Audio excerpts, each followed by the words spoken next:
मेरो छोरीले चाहिँ अन्डा खाँदैछिन्। तैँसिए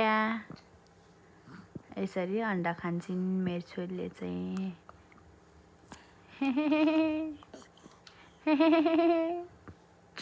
चिता चिता छ।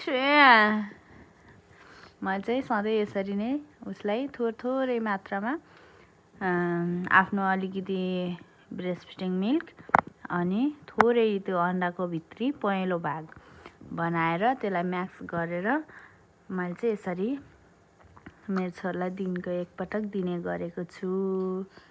तपाईहरुले चाहिँ के खुवाउनुहुन्छ आफ्नो 6 मन्थ बेबीलाई कमेन्ट गरेर भन्नु होला है त। मेरो छोरीले चाहिँ यसरी खान्छिन्। उसलाई चाहिँ यसरी नै खान मन पर्छ।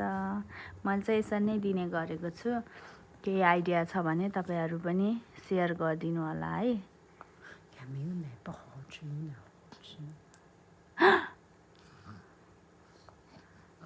तैँसिए आयो तैँसिए उसले चाहिँ यति मजाले खान्छिन्। थोरै मात्रामा आफ्नो ब्रेस्ट फिडिङ मिल्क राखेर अनि यो अन्डाको भित्री भागलाई चाहिँ थोरै मात्रामा राखेर म्याक्स गरेर त्यो दुईटालाई अनि यसरी खुवाउनु होला है। अनि एकदम मजाले बच्चाहरूले खान्छन्।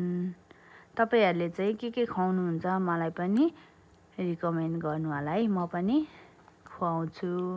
मैले चाहिँ अहिलेसम्म यसरी दिने गरेको छु। अनि के दिनुहुन्छ मलाई कमेन्टमा भनिदिनु होला है त। Bye by.